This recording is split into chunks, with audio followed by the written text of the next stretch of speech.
Ladies and gentlemen, tonight on Sportswire Radio, our guest, I promise you, very well might be the biggest one yet in size, strength, voice, and everything else in between. He's had quite a journey, not only in the professional wrestling world, but he's even dabbled in some MMA, he's dabbled in some boxing, he's dabbled in everything that you could possibly imagine.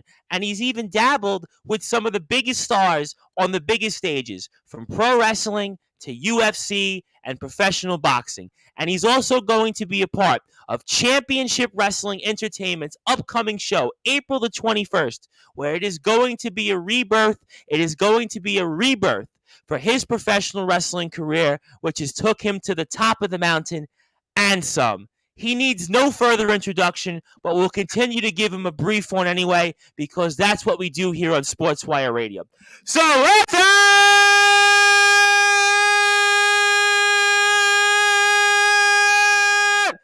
wait for it. Further ado here on the Sports Report.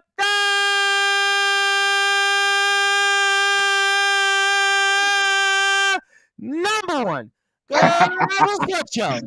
Pro wrestling star here from Championship Wrestling Entertainment.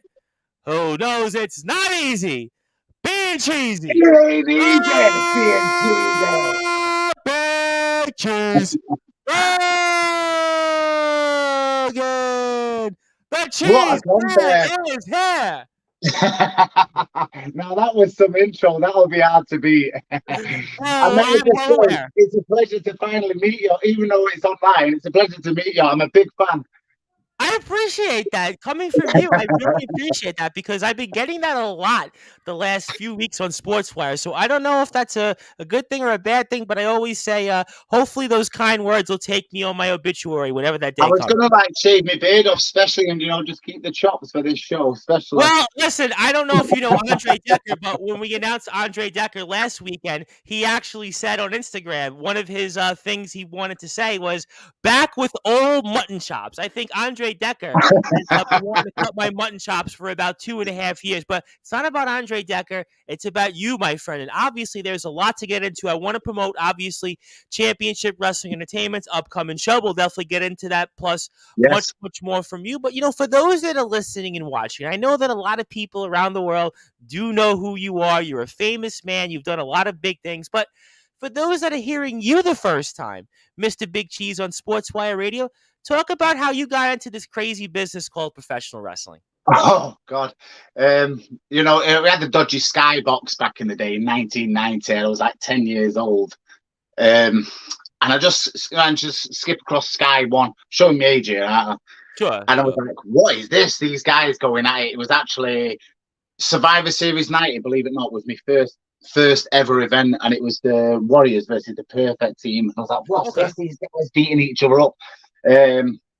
Obviously, then I was like, I'm hooked. I was watching Superstars Wrestling Challenge, and then Royal Rumble 91. Then the Gulf War happened, and that was the only positive thing coming on telly was WrestleMania 7 Slaughter versus Hogan. I was like, oh, what's this? This is what I'm all about. And then obviously I took it into school. I went to an all boys school, and we had a sand pit there. So I had me, Calvin, Carlos. We used to have 50-man Royal Rumbles until it was banned. You couldn't do any wrestling in school because of us. This is just free fact. And that's how I got into it. And I fell out with it about 1994, 95. I think it started to go a bit bad, the gimmicks of the wrestlers coming in. It was like the days of Duke the Dumpster Draws. All them ones. Sparky Plug, Bob Holly, and the Rumble 95, although the people going about Shawn Michaels, the characters were so bad around that era. I was just and I went into football then, and I started to really love football. Yeah, it was the new generation, if I recall correctly, was what it was called. So then I'd come back in. Royal Rumble 2001 was the big research, because that was on just normal television, Channel 4 UK. And it's like, what's this? It's back, because the Royal Rumble is always the best event for me. I love it. I love the Rumble more than Mania. Really, I was surprised, and I have a few more comments here, and I'll get to them from our very good friend C2K, who I know we're going to try to get on later this week, New York time. But I mean, interesting. You said 2001, you get back into it, but yet you kind of missed a lot of the Attitude Era, 98, 99, 2000. Well, And I you know, don't, I don't most, think it did. most wrestlers I've had on said, well, I got back into it and right around when Mike Tyson came in to the WWF and Degeneration X. But you said Royal Rumble 2001. Interesting. Royal Rumble, well, them years between 97 and 2000, there was in the military, so they was missed. There was no time to catch up on that. Thank you for your service, by the way, as well. Thank you Yeah, for your yeah, service. no problem. So that's it. It was just missed. There wasn't time to catch up. And like I say, I got back, I got out, and that Rumble was on. And it just surged it back up. It was buying all the back catalogues, you know, watching it all. And yeah, loving it. But still not between 95 to 97.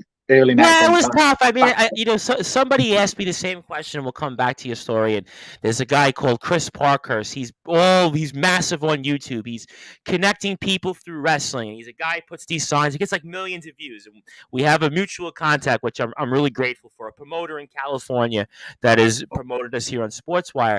And he had asked me kind of what we were talking about just now, and he said, well, you know, why did you drop out of wrestling? Because I dropped out of it for different reasons, which was from 1994 to about 1998 because, well, my parents didn't allow me to watch wrestling, and I was into wrestling. Oh, really? A little kid. Yeah, they didn't. Now you're showing your age now, aren't you? Are we about the similar age? No, I'm a little younger than you, actually. I'm about 35, so I'm a little behind you. But the point was that I got into wrestling like 1993-ish, and then it was like WrestleMania 10 came to New York because I'm from New York, and then right after that, I couldn't really watch wrestling again, but I didn't get back into it until basically when The Rock became Corporate Rock, which was Survivor Series 1998. Yeah, and since then, I've been, there. But let me get to some comments here. Legend in the game from Master Plaster, so give him a shout out. C2K. Yep, C2K is in the house. We've had on. We promised to get him back. He's starting his journey back up, so we have that here. He says it's no easy being cheesy, and we'll plug some merchandise and plug some stuff on how you can join in and celebrating Mr. Big Cheese. But I mean, okay, so 2001, you get back into it, and then where does that lead you into kind of training to go into this sport where you eventually had all this massive success? I didn't really get into the training of wrestling until after MMA. There was around that time there was barely anything. I didn't hear of anything, so I just went into you go to a supplement store and I seen like did you know the old advertisements like a little thing cut out here for MMA. Yeah, I do remember those. Yes, I do. Yeah, so I took one of those and I went to this gritty gym called Manchester Ground and Pound, and that was just raw. And I was like, oh, this is a new love. And obviously that UFC was really getting big. Tito Ortiz, Ken Shamrock, that was a big fight at the time. I remember that. So I followed that for years, and then because I was just like mooching about, and then same thing happened like that. Someone's like, "You ever tried pro wrestling?" I was like, "Well, no, but I've always loved it. I love pro wrestling." He's like, "Just tinkle a few of your MMA moves and put it into wrestling, but do some acting," and that's how that came along. That's interesting because I would have thought you would have been a natural in wrestling, but I do know that maybe one of the reasons you didn't maybe train at an early age, and when I had Reynaldo on a couple of years ago, who was the former LWF champion, he was telling me, which in America you would never have thought something would be like this, that basically there wasn't a lot of places to train back in even in the mid 2000s. I mean, talk to me about that. Yeah, I just couldn't remember it.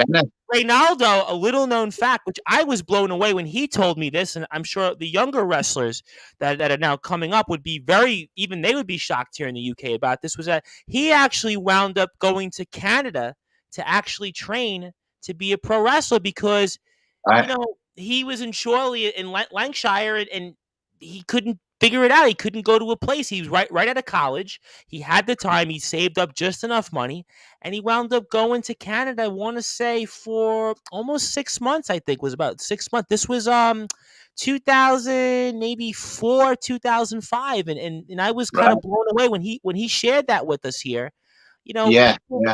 So maybe that's kind of why it took a while in to train. WWF magazines, WWE, they used to say like training schools, when the advert bit, but that's one thing that you never see in here. You'd never see like, down Manchester or down Liverpool there's a school. You'd never see it. Never. Do you think that maybe guys like you, were you I know there was World of Sport. I know there was different things out there, but I'm from New York, and obviously anybody could find a dingy school in New York in the tri-state area here in the Northeast. But in a lot of these small towns in England, obviously, the last 4 years we've become very, very well known with them here on Sportswire. Do you think it would have discouraged possibly a lot of wrestlers like yourself, maybe not to go and do it because there just wasn't a place to perform? Well, yeah, especially when you don't drive around that age, and you're like, if you do find one, how are you going to get there all the time? That's it was just the wrong time, the wrong time in life it was. Well, I'm glad that you did eventually get into that time. But before we go back into the journey where you eventually lead it, you had mentioned MMA, which I obviously saw some of that on your Instagram page, and you have a YouTube page as well. We're going to plug all that. Oh, come on! By the way, how good's my Instagram? Come on! Hype that. I have to say, your Instagram page is certainly one of the more intriguing Instagram pages out there. And I would like for those that are watching and listening on Sportswire Radio to follow your Instagram page at Big Cheese Logan, because literally, don't judge a book by its cover, because literally your cover certainly would be one of the more interesting ones. So yes, everybody can follow you on Instagram at Big Cheese Logan, and we'll also put the YouTube page as well up as well in a second. But I mean, we'll get into the wrestling journey in a second, and I have more comments. I'll get to everybody. But I mean, you were in MMA first, so talk to me about what was that experience like in terms of maybe how that shaped what you wound up doing eventually in professional wrestling. MMA, like I say, I loved wrestling, and you basically got forced to box in the army. You had to box, so anyway, I had good sharp hands and that, and I got forced to box when I was young off my mum. She was like, "You bloody boxing, you're boxing." I don't care. That's what she was just like. You do look like a boxer, by the way. I have interviewed a lot of boxers, and as a little kid, I used to do this stuff on the basically on the bed. I've had a broken nose a few times. No, it's a bit your size. No. Your size. The size. Exactly. Your size and physique very much looks like a boxer. So that was my point. But continue. Okay. So yeah, I just had to incorporate like a ground game and jiu-jitsu to get into the MMA. This is the question, isn't it? Yeah, I mean, how did the MMA experience kind of basically shape what you wound up going into wrestling? Because that's an interesting experience. Yeah, you mentioned similar. You see UFC and WWE. It's very similar. You got your Brock Lesnar and that, and it's very similar. And they brought in Daniel Cormier, obviously Ken Shamrock. Sure. If you're a fan of UFC, I think you're a fan of WWE. And yeah, it's just. Yeah, I could definitely see that. And I think that's why there's a lot of crossover. And even guys go back and forth. Bobby Lashley, Ken Shamrock, you mentioned. I mean, I'm not going to mention the CM Punk experience in the UFC, but Brock Lesnar, obviously, most notably. At least he fought in the UFC. He fought. I'm going to say he fought. He would have fought better than I would have, but he fought. That's all I'm going to say. I'm going to be very. That's it. That's more than what I think. I'm gonna be very diplomatic, because anytime you mention CM Punk, you get kind of a whole flood of comments. But let me get to some comments. We'll get to obviously the owner and promoter in a little while of Championship Wrestling Entertainment, Mr. Joshua Howard. This is Mr. Dave Douglas, one half of the Modern Day Mafia, which I'm sure you're gonna have a story on. He says hello, and I also want to give a shout out to a guest I had on in your chair a couple of weeks ago, who's actually coming to America literally in a few weeks, and that person's name is Jinnah. So he says, Jinnah, do you know what? He's on my list of matches to have, Jinnah. He's on my list. Really interesting. It's funny you said I'm that. fed up of fighting all these heavyweights. They always put me in at a heavyweight. I want to fight some lightweights. Give me La Flamer. Give me Jinnah. Give me Jack Johnson. Give me Davey Getzke. Give me these small guys.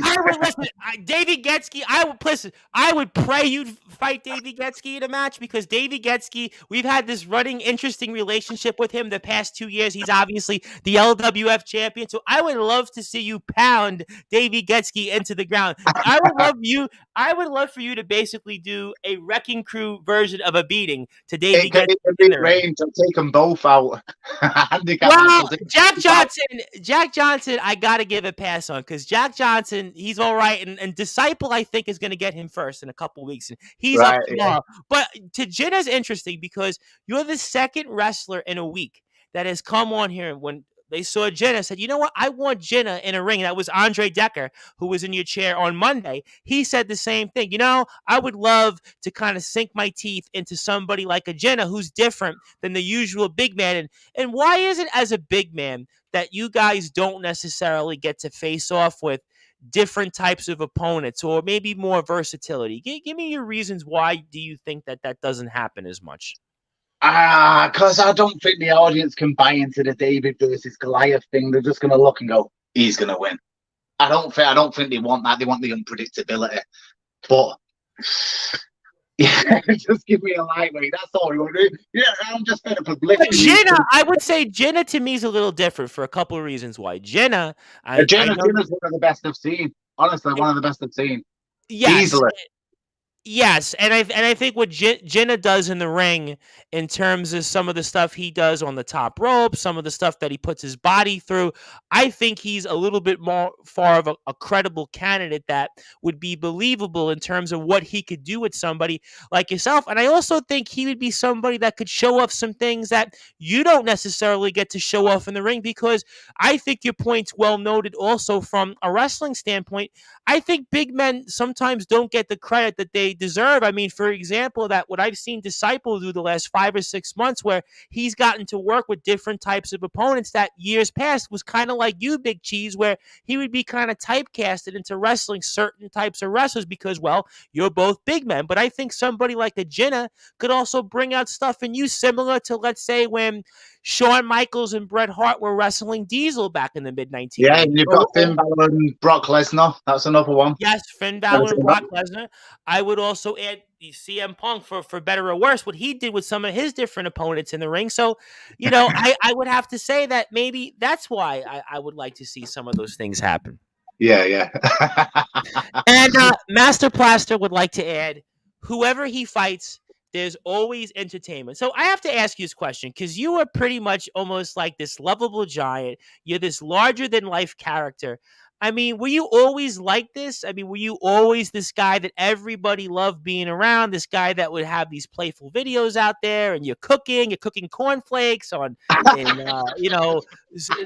sauce and all this stuff. I mean, were you always like this? I mean, were you just a natural? I mean, tell us for those that are listening and watching. It's sort of like obviously to sit down with me, Momo, sit down with me dad, and we'll have a chat, and I'd just be grateful of life. Like I think like I'm not blind, I'm not deaf, you know. Limbs are okay, I'm a bit overweight, but then it's just like just be grateful, be positive. You're coming out, you know. That's how it would be. I'm just grateful to be here. It's very easy answer. No, I mean, you know what? Because it's interesting, because you literally are. I mean, I've had on a lot of people in all walks of life. This is not just wrestling, and you literally. If you want to see me moody, by the way, just throw some rubbish on the floor. I absolutely turn into the worst heel going. I don't know if I necessarily agree with that, but I mean, so obviously we covered some of the things that kind of got you into the wrestling. So, I mean, give your memories of kind of where it all started into your career, where it led to some of the big moments, which we'll talk about here shortly. Like I say, it was always a big. My goal in wrestling was to actually win. I didn't want to win a match. It was always to win a Royal Rumble. That was my bucket list. That was on my bucket list. So when I wrote down a bucket list, obviously, touch a gorilla. The second one was win a Royal Rumble. So when I done that, that was like, oh my god! So and like my first match, I was like the last in the last two, and then the next match was the winner of the Rumble. So that was like mad. And to get a title straight away on it, you know, in my second bout, it was a crazy like time that, and I still to this day was like, why did they do that? I'm thinking like, because I brought over so much fan base, you know, they want to put you over. And that. You know, it's funny you said that, because we had on a wrestler a couple months ago. We've had him on a couple times, and I'm sure we'll get him back on, because he's the current CCW Underground Heavyweight Champion, Hybrid. And Hybrid was kind of like you, obviously maybe a 10 years to 15 years later version of you, in the fact that he started out, had a little bit of an MMA background, and then he comes into professional wrestling and he makes his debut. And then literally within a few matches in CCW, he's their heavyweight champion. I mean, in some ways, it also, you've heard this story before. The Big Show, when he was the Giant, his, I think, second or third match, wins the WCW Heavyweight Championship from Hulk Hogan, and then he gets another run, and he's champion for months throughout the time. I mean, did that put a lot of pressure on you? Were you able to process that, hey, I just get into this business and now I'm a world champion? I mean, how did that feel? Because most wrestlers we have on, it's like there's the journey, and it's taken them years and years and years, and yet here you are. You pretty much walk into it. It didn't feel champion. as good as I thought it would. It didn't feel good because I knew like there was a lot of backstabbing going on. Like, oh, I can't believe I've worked in this business and I paid my dues, and he's just come straight in and he's won this. It's like it was like Vince McMahon winning the ECW title, or Vince Russo. Everybody was just Vince McMahon winning the ECW title from Bobby Lashley. That was where, to me, like, ECW had died, and then Vince Russo winning the WCW title, and then I think David Arquette got it. I think for a brief period as well. That was like there was just so many knives going in my back, and I was just like, I don't really want this. And in fact, I never lost that title. I just sent it back. I said, I'm not going to work for your promotion again. I feel like I don't deserve it. Take it back. So really? Yeah.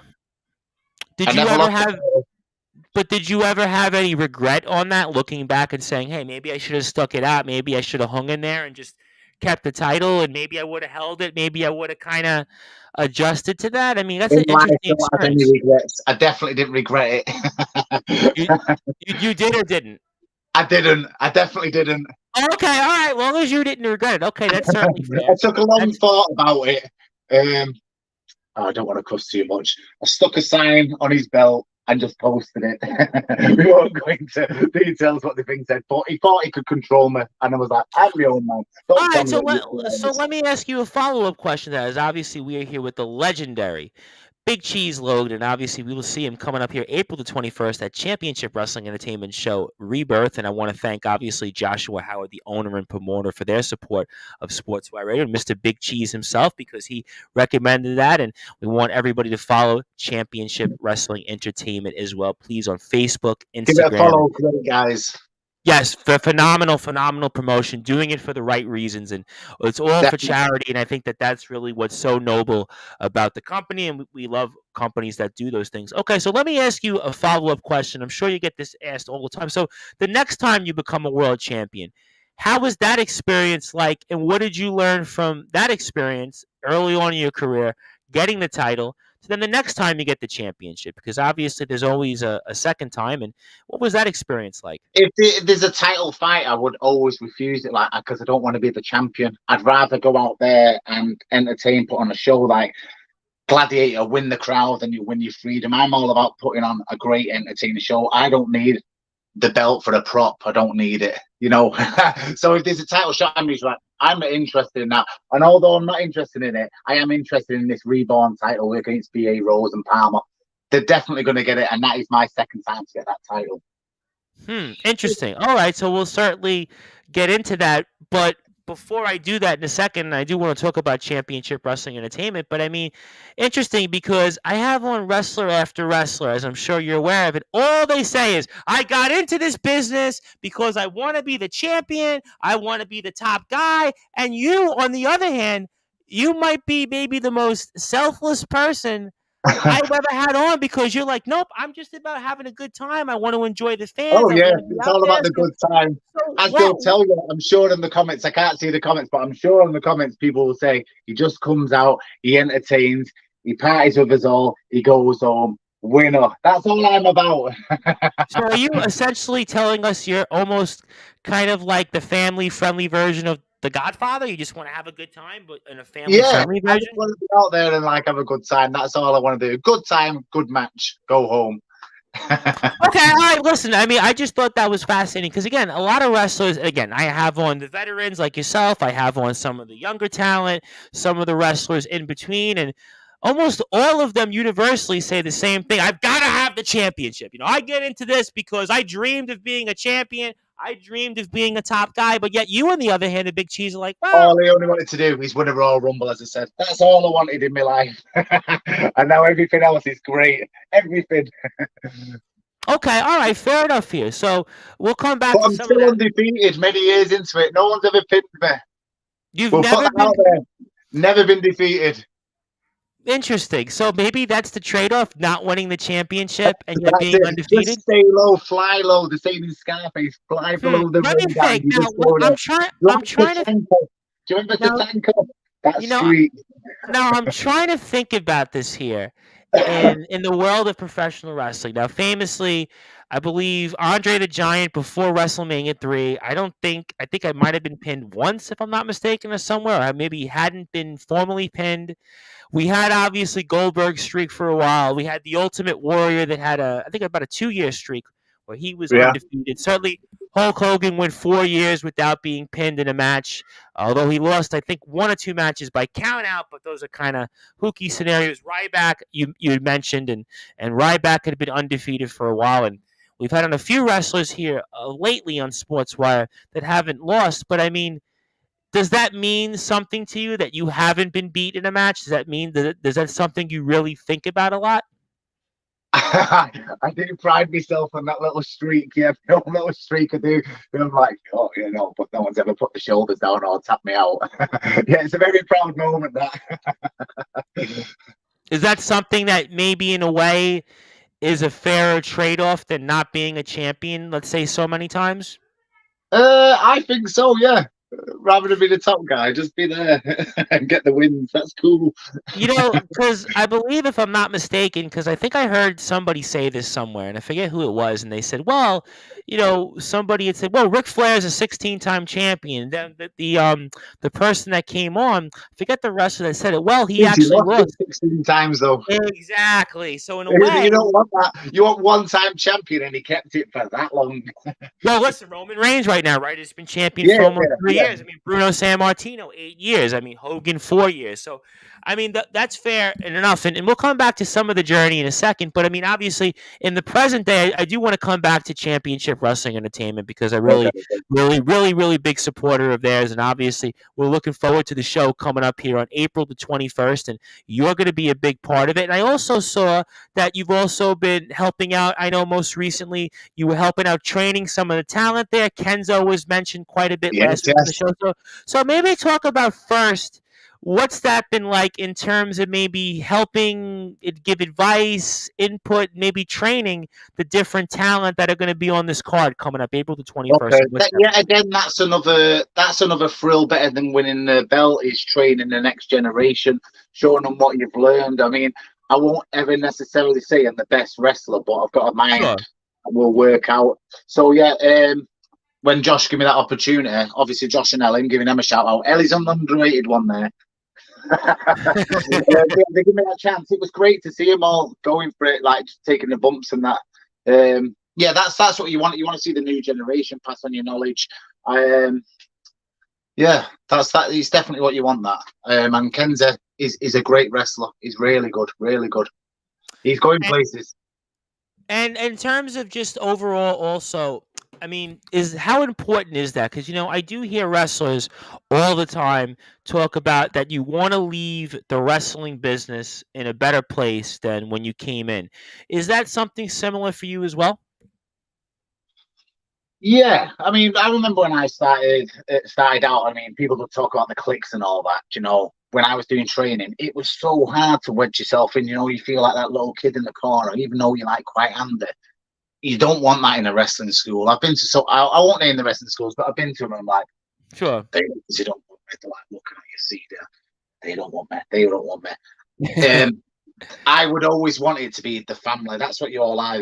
You're all a family. That is a bucket list thing again. Bringing everybody together. That's what you want. Absolutely, no question about it. And I would always feel that those are No things. clicks. I'm not about these clicks. You know what's funny? You said that in life. I've always been the same way, which has probably been in some ways a pro and a con for me because I'm very much kind of like a lone wolf type. I think they used to call Bret Hart a lone wolf. I'm very much in my life. Very much, I'm not a group guy so much, but I do want to. Before I get to a shout out for you, I want to give a shout out to Dave Douglas from the Modern Day Mafia who's tuned in. Want to make sure that the Mafia gets. Might have to hire them, the Modern Day Mafia soon. I might have to hire them so they don't beat me up. By the side.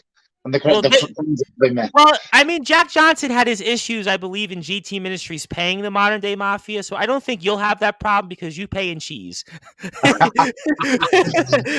I know you'd I tell appreciate you, it that would be one. a great match and a stiff match. Me versus Joel Cobra. I knew you was gonna say that We because squared up obviously, in the Rumble once, and we was just absolutely going hell for ever. Boof, and boof. I could see that because I've watched Joel Cobra a lot. Obviously, him being a part of GT Ministries and also a part of CCW, and I could certainly see it. I'll come back to him, but I actually want to give a big shout out because you have some loved ones that are tuning in, and I want to give a shout out also from your sister, niece, and nephew Oh who are my God. tuning in. Yep, if I say this correctly, I believe it's Tareen Dalton is tuned in, and she wanted Tareen to Dalton is. Tareen Dalton has messaged us here on Sportswire and just says she's enjoying the interview and she's sending her love. So, Send me all back to Assad, Emmy, and Nina. And yes, well, I'll be. I think they know now. They were shouted out on Sportswire, so I We're think that shouting you out. they don't have a problem with that. But I mean, so I sure love this one. God bless Mother Cheese to me. Right there. and I also want to give a shout out to somebody else that's tuned in. That is the promoter of CCW's Colory Championship Wrestling, which had their show yesterday. That is Mr. James Barris. And Mr. Barris, we will actually have CCW coverage resuming Friday night on Sportswire Radio, which gives me now an opportunity to give a shout out from my end in the fact that Slugger Hampton, who was formerly one half of the tag team champions in CCW, and he was a part of the working class militia and top tier. Now he's going on to his own, and he's doing some really, really big things in CCW against his former tag team partner there, Mr. Grayson Riley. He's going to come on Friday night with us, and he's going to talk about what he's up to in CCW. So that's breaking news. We'll have a formal video about that. So I have a feeling that Mr. Barris will certainly be tuned in with that. But coming back to Championship Wrestling Entertainment, the 21st of April. Now, we spoke with Josh about this, Mr. Big Cheese, and you're kind of the big cheese of the company at the moment.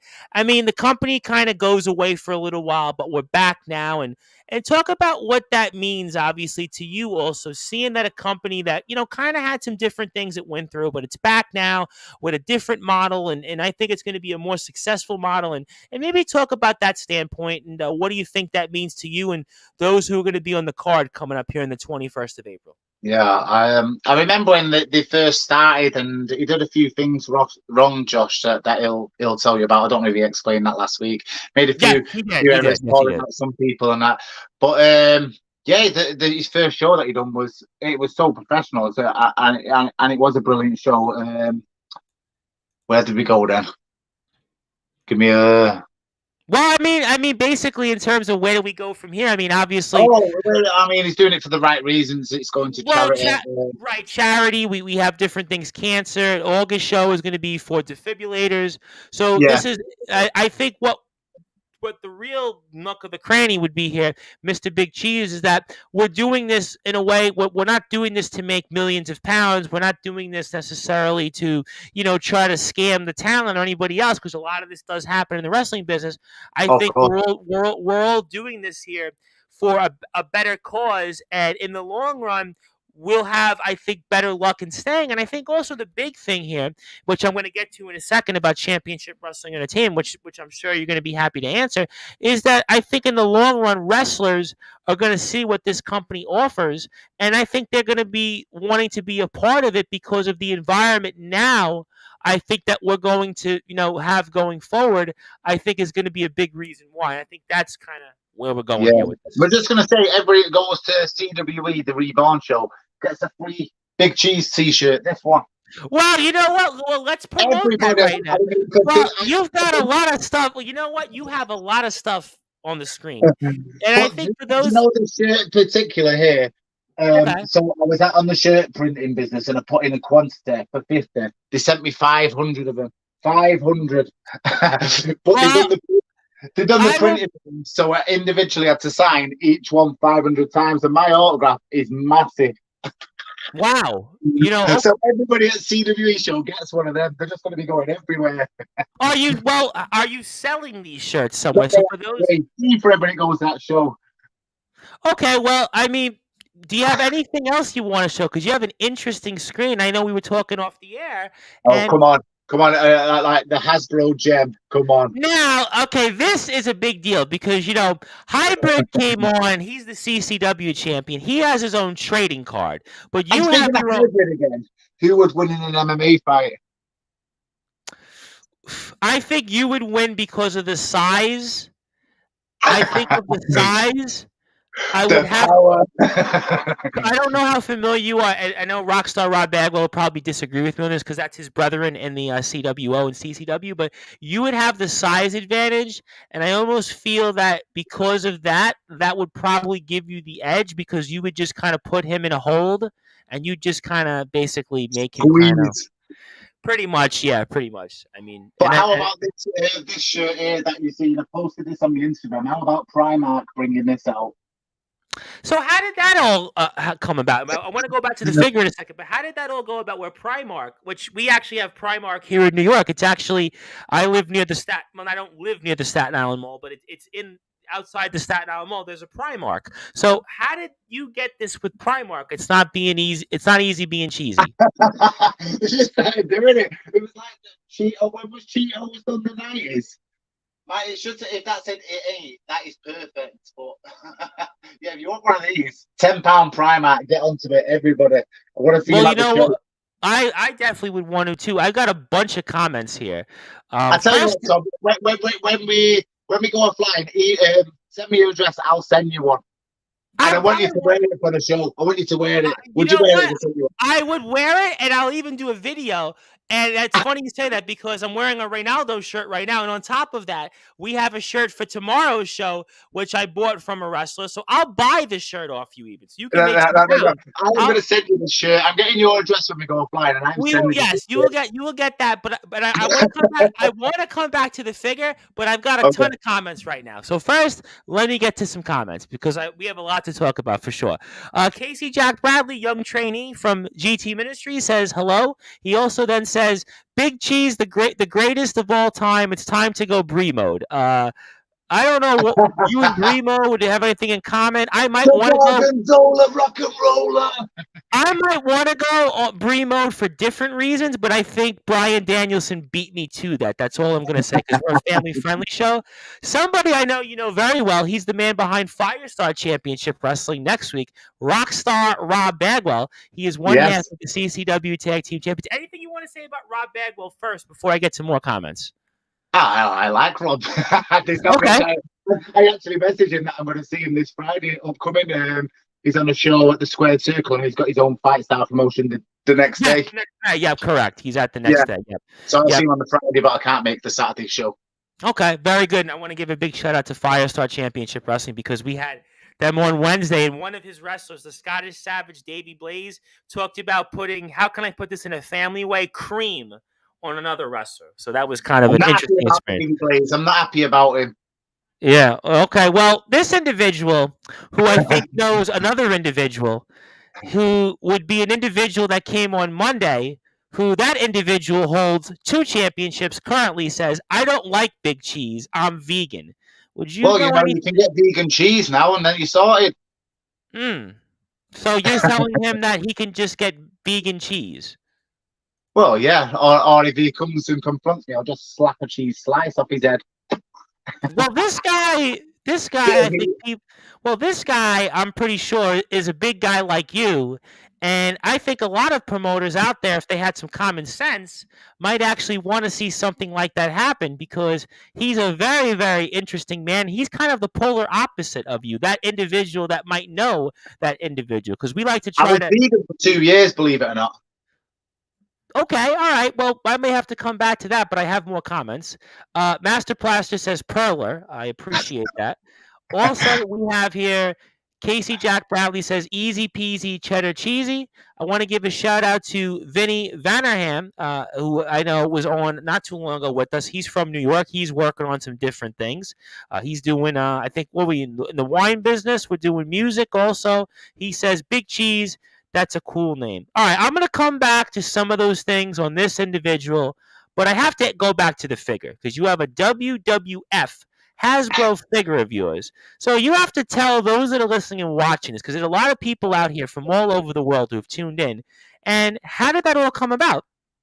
There's a friend on my friends called Rob Watson. He was like, I'm going to start making these Hasbro figures. I was like, okay, do you want to test it? So this is the tester. And then there's another one called Hasbro Maniacs that make the box. And they done it. But I was going to take them to shows, but there's so much to produce. I mean, that's a lot of money, believe it or not. Have a guess. I would imagine. A lot. So yeah, I always wanted it because I collected all the Hasbros when I was younger. And obviously, Sure. because it looks a bit weird if someone walks in the house and you got all wrestling figures about. I'll just have one of myself. It's better than a Hasbro version. How many times do you get asked about that? I all the time we used to get asked about it, so then I just put it in the cupboard so it don't get seen. Because then people start picking it up and like, no, it's in immaculate condition. Leave it. So I have to ask. I mean, kind of silly question, but have you ever been tempted to actually open the package? I had, you know, I had two. I had my original one, and there was a girl at a show that. Do you remember Stretch Armstrong? Yes, I do. It was Yes, the young kid that made the Stretch Armstrong of me. And I was like, oh man, and the mother was like, she spent so long building this, and I had the figure, and I passed it on. The first thing she done was tore the box of the red version of that. I was like, oh my God. So that stays boxed. All right. I have a couple more comments here. Let me try to work them in here. Casey Jack Bradley says Claudio Castagnoli is the Swiss Superman, obviously in AEW. The Big C is the Swiss cheese. Are you the Swiss cheese? You don't seem like a Swiss cheese guy. No Swiss cheese. No Swiss Okay. cheese. I'm sorry. Okay. All right. I figured that. One of the moves is like the Swiss 19, like the 619. So. All right, I'll give you that much. But I want to come back to Championship Wrestling Entertainment for a second because obviously we were speaking with Joshua Howard about this last week, and obviously you're a guy that has had a lot of different experiences, and the fact that the company is going to have, it looks like, Mickey Metis, obviously somebody we've seen in AEW, seen him around Major League Wrestling, MLW, which just got picked up here in America on the Reels Network, and to have somebody like this. Amazing CWE. I mean, you've got the modern day Mafia, you've got Steve Savage, you obviously got Kenza, you've got BA Rose, Palmer. It's a stacked roster. It's going to be a good show. And adding a guy like Mickey Metis, what do you think that does for the company, even if he's just there and for one match? You get the knowledge, don't you? You just make sure you're sitting there and in the locker room and get all the knowledge you can. That's the main thing to do. Yeah, it's good to get the names out there. Like people looking for, I notice him. It's always good. How many would you still be somebody that would ask him questions? Would you, even though you're a veteran, would you still go and ask him a lot of different things that maybe I'd probably try and rib him. Really? What? So you wouldn't ask him, hey, so you wouldn't ask him, hey, what was it like to be in AEW and this who was this like and that guy like? So you would just want to rib him. Yeah, probably rib him, steal his shoe or something. Okay, well, certainly, I guess you would be then the Owen Hart or the Mr. Perfect of Definitely. That's why I'm going back to Dave for letting one go in the locker room right on me. Okay, all right. Well, fair points here. I do want everybody to follow Championship Wrestling Entertainment. You can follow them on Instagram at official_CWE_. Also, Championship Wrestling Entertainment on YouTube, Facebook, also Twitter. Follow them as well. Also, Big Cheese Logan, please follow him on Instagram. Also, follow him on YouTube as well. He has over 700 plus subscribers. He is definitely somebody that you're going to definitely want to follow. I'm trying. Well, you're trying, and you're definitely doing a good job of that. And my name is the Reverend Tom Bryce. I am the man behind Sportswire Radio. And if you like what you hear from us on Sportswire Radio, you can give us a like and follow anytime on Facebook at Sportswire Radio, 24 hours a day, 7 days a week, 365 days a year. You can listen to all of our great content on sportnarium.com/player. You can subscribe to us on YouTube at Sportswire Radio. And Also, we will have more coverage tomorrow night. Disciple, another guy I love to see you in the ring with. He's the current GT Ministries and Nonstop Action Wrestling world-class champion. He will be with us here. Maybe another guest before or after that. Stay tuned for that as well. So a lot of coverage we will have throughout the week. Also, Wednesday, we will have on basketball, football player, and broadcaster, which will be later New York time, Sydney Mountain. Sydney Mountain, obviously somebody that she's wearing 3 hats in one. We call her the triple threat, not to be confused with the famous ECW stable of Shane Douglas, Bam Bam Bigelow, and Chris Candido. So we'll see what Sydney has to say, and she is definitely at the top of the mountain. Plus, stay tuned for much more coverage. But in the meantime, we are here with the legendary Big Cheese Logan, is going to be back in the ring April the 21st for Championship Wrestling Entertainment. But I have to ask, because you have a lot of stuff in the screen. Some of it we're not seeing. Anything else you want to show that's kind of cool here for those that are listening and watching here on Sportswire? Because you have an interesting setup here right now. This is the music room. This is where I'll chill and like put me headset on and listen to like the records. Obviously, these like Motown boards. Wow. And I really like chill out, stateside. This is definitely the chill out room. Well, so you have a vinyl player then? Oh, of course, yeah. Wow. Right yeah. Wow. Wow. So are you like all the old original 7 inches? Are you a DJ also? Because you have some collection there. No, my dad was a DJ, so they okay. On that. Yeah. That's pretty cool. I've always I think I have a couple of vinyls somewhere, but I never got the player. I'm a massive vinyl collector though, massive, well into it. What made you get into being a vinyl collector? I almost have to ask you a fun question. Like, yeah, again, nostalgia in it. They're just great. Like looking at it, a pristine one on like turntables, original Kraftwerk and original NWA on the turntable. You don't beat it. Wow! So you have the original, the first NWA record on vinyl. I have the first on Ruthless Records. I have it in there. Wow, we're talking what, 1988, right? Something like that. But it cost me a lot of money. I'd imagine. It's funny you said that though, and we'll come back to wrestling in a second. But it's funny because I was listening to somebody say this. It was somebody in the music business. I forget who it was. Must have been a couple weeks ago. And obviously, people don't really buy CDs anymore. They don't buy cassettes or these other things. But the vinyl business has made a massive comeback. I would say the last 15 years. Why do you think that has been, where vinyl has made a comeback, but actually like CDs and cassettes and all these other forms of just physical music has kind of one of those things I couldn't pinpoint, because people will collect vinyls and they won't have a vinyl player. I've never been able to pinpoint that. I just don't know where it's come from. Like the vinyl section now in HMV is like stacked, and CDs are just obscure now, aren't they? Like, but then I don't know when it turned around. I just don't know, because I remember picking up records from like car boots for like 10p. Now you're talking big money. I was going to say, I remember I must have been in college, so we're talking about maybe 10 or 12 years ago. And, where I live, I'm in New York City, obviously. And somebody would have a yard sale or a garage sale, and they would have like a vinyl, and you might be for like the equivalent of, like you said, 10 pounds in the UK. Now, that same vinyl could cost 10 times that.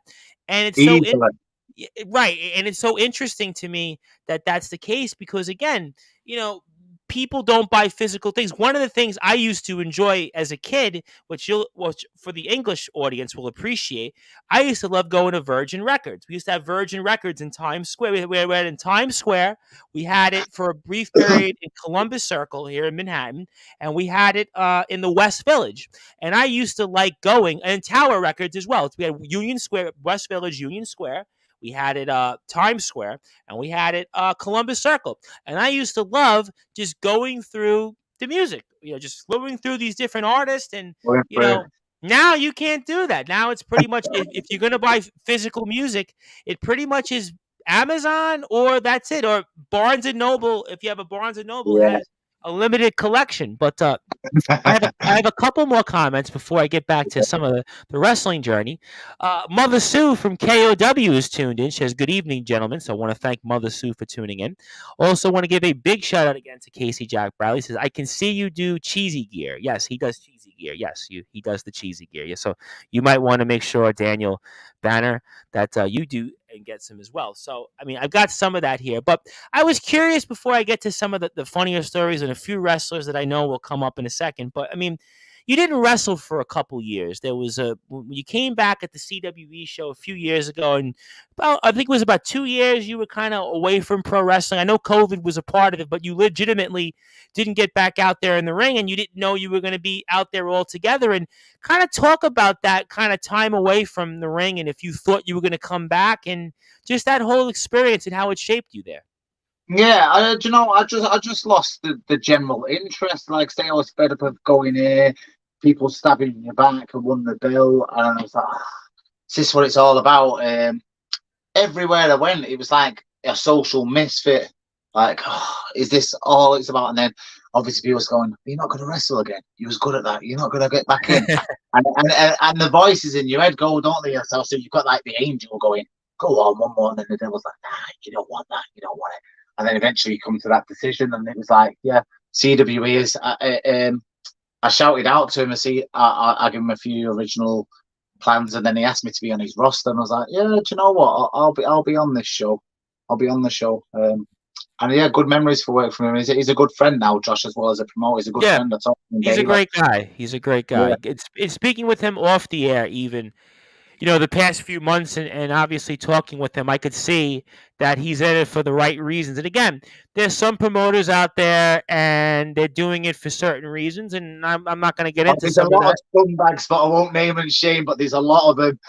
Well, I mean, I was trying to do that for the both of us. I was trying to do that for the both of us here on Sportswire Radio, but Joshua Howard is definitely not one of those. And then in a way, kind of tying it back into Championship Wrestling Entertainment, CWE, do you feel like almost that when you look to maybe, let's say, go back into the ring, that you select places you want to be at this point in your career because you've done so much? Is that kind of something that's a fair statement? I'm very selective what I want to go to now. I used to take anything, but then travel, obviously taking the bumps, and then going to the gym. Then it's a write off. I mean, like, I took a few bumps at the training session for the kids. You were like, oh, I was wrote off for like 5 days. So yeah, I'm very, very picky where I go to. I'm very, very like loyal to who I'm with as well. Very loyal. Don't tell you people I work with. I'm very, very loyal. Almost in a way, and tell me if I'm crazy on this, in a way it almost makes you kind of like a special attraction, no? Well, yeah, you could say that. Yeah, instead of like being on every week and be like, oh, Jesus on this week. And that's what happened, especially if I'm in Manchester. That's it. Like, all my mates are all over it. And I mean, like, even as far as I go out 40, 50 miles to see it, because I've not done it in a while. Like, let's go and see it. Cheesy will put on a show. And I want to give a big shout out to somebody else that is tuned in here, who was our guest Wednesday on the show. I know is going to come up as a big topic next weekend when we're back on with Wrestling Championship Entertainment. Their championship wrestling entertainment. We're going to have on Wrestling Championship Entertainment in the state of Wisconsin. It's so funny, right? And that is Skulls, the Soul Hunter. He says Skulls here. And Skulls, by the way, he's a soul collector. He collects souls. That's kind of his business. His day job is collecting souls. So that would be an interesting guy to know, right? A soul collector. Yeah. You'll never collect my soul, ever. Ooh. Well, you know what? I'm going to plead the fifth on that one. But I had to ask a fun question here, and I will come back to some other topics in a second. But I mean, you've pretty much literally, and I said this in the intro, I mean, you've met like a who's who of people in the world. I've seen you with Roy Jones Jr. I've seen you with the Hulkster. I've seen you with The Undertaker. I've seen you with Rhea Ripley, Drew McIntyre. Heck, I've even seen maybe 50,000 celebrities I've met. I've seen you with Vince McMahon even. I mean, seriously. I mean, what do you do? This hand shook a billionaire's hand. This hand, a billionaire's hand. I'm surprised you didn't wash your hands afterwards. I never washed them again. I mean, do you have these people all on speed dial or all in your phone contacts? The Vince McMahon one was crazy because I was in Manchester and I was going to the SmackDown, and he does travel in that legit stretched limo. And I was like, TMZ in America did actually showed it one day after he, the whole thing with him leaving the company, and they actually showed him going somewhere. I put his coat, and I was like, oh, exactly, my God, man. And I walked over and I'm like, Vince massive fan. He's like, hey. He kind of talks like Hulk Hogan. He's like, hey. I was like, can I get a photo? Sure, brother. And then this massive entourage of about 50 guys come out. But he just was like, Wow. leaving this as a WWE super fan. Obviously, I didn't know anything about me. He just got the real thing. Yeah, Wow. that was a big moment. I mean, you don't get to meet billionaires. It doesn't happen. No, you know what? I mean, it's Vince McMahon, right? I mean, that's one of those things to me. That's almost like meeting a prime minister. That's like meeting Yeah. somebody like a big important person. I mean, but how do you meet all these people? Do you have them on like speed dial on your phone? Because you literally like know everybody. I used to like from one of the jobs I do. I used to know all the paparazzis, and they used to be like, well, obviously, like one time when it was ECW Raw and SmackDown, it was like the whole roster are just chilling out in this bar now, and that's how it sort of started. So I'd go down and just tell me, and then all of a sudden I started finding out how to get him, and was like, oh, well, there's Arnold Schwarzenegger. Let's go to a film premiere, and then obviously conventions took over then. So it was a convention thing, but like doing security and that, sometimes you just think, there's the superstar, let's get a sneaky photo, get it, risk your job for that photo. Well, I mean, when you get a photo with these wrestlers or these boxers or these entertainers, whoever else it is, I mean, like, do you get a chance to speak to them, or it's like hi and bye? Oh, What's it like? many times. I mean, like I had maybe a 1 hour conversation with my friend Jay with Kurt Angle, just sat there, just talking. Wow. Just at the hotel bar. I mean, that was a mad thing, because you just look at him, wow, I've watched you on telly for years, and we're just there chilling out. But yeah, many times, there's so many stories. I could just go on and on with different people who was. I want to hear more about your stories, but I mean, I'll ask you a general question. I have more comments because people want to talk to you, because obviously you are a larger than life character, certainly for sure. But I mean, I have to ask this question. I know you've been on the big stage. I know you've done different things, but do you ever get nervous when you kind of are around these people? No, I did for Arnold Schwarzenegger. Why Arnold Schwarzenegger? Because I was brought up on Predator, Commando, The Running Terminator. Yep. Terminator, all that. I was just brought up on him, and I was like, just differing when I seen him. I've never done that. I was like, oh, that's the only one. But usually, apart from that, no, I've been all right. Obviously, Vince McMahon as well. I think Vince McMahon would have been nerve-wracking a little bit, because it's Vince McMahon. I mean, but the thing was, I knew I was going to meet Arnie, but I didn't know I was going to meet Vince, so I didn't get the time to think about it. Literally, the limo pulled up. Did you get a chance to speak to Arnold at all? Yeah, I did. Well, what was that like? Tell us, because people. Well, I'm cutting it short because he went from hero to zero. I was like, Arnie, big fan. He's like, yeah, whatever. Yeah. Really? So Arnold was kind of a zero then? Yeah, and I went to take my photo of him, and he just turned away. I said, he just goes. Yeah, I'm disappointed about that, because like you, I mean, the Running Man is an underrated great movie. You mentioned The Running Man. I remember as a little kid watching The Running Man. Was a great movie. Obviously, I loved Terminator 2. I mean, Arnold Schwarzenegger again. I mean, Conan the Barbarian. I mean, listen, that's just classics, constant classics. Yeah. Even Kindergarten Cop in a kind of way was a small Twins classics. Yeah, Junior. Do you remember Junior? As a little kid, I remember Junior was. And how about the Christmas movie he did? Also, remember the Christmas movie he did? All the way classic. The Jack Johnson will be all over that. Won't I? Terrible, man. I'm gonna get to Jack Johnson in a few minutes, but let me get to some more comments here. Skull says he sounds like he gets he likes the challenge, so challenge accepted. He also says you're fired, meaning Vince McMahon. He's kind of mocking the Vince McMahon "you're fired," which is obviously his famous one. And Casey Jack Bradley says most wrestling businesses will give you freedom in terms of your characters. WWE is limited when it comes to what character gets over, but the independent shows and AEW give you more freedom. What makes a character popular with fans? Now let's tie it back to your career. Is that something that you've always felt that you've wanted to stay true to what you want to do, rather than, let's say, if a promoter somewhere says, you know what, I want you to do this, and you don't want to do it? Is that something for your career that you kind of feel is true?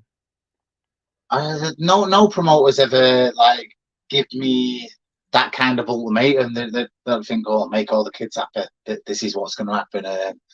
But do you know where the big cheese originated from?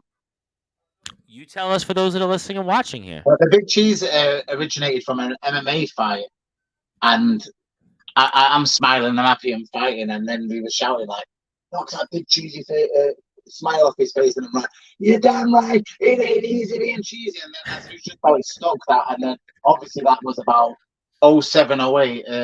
That's the origination of the Big Cheese. And yeah, just bringing the entertainment side, I was always entertaining the MMA fights. Watch on YouTube, I'll always entertain. Like doing Sugar Ray Leonard's, like, well, I remember that. I do remember that. And who was the boxer? I brought in that entertainment element into wrestling. And speaking of British boxers, that was the rage. He must have been the most entertaining boxer. Was it Prince Nassim? I think it was. Remember Prince Nassim? Oh my God, now we're talking. I mean, I love Nassim. And in America, people used to. It was funny.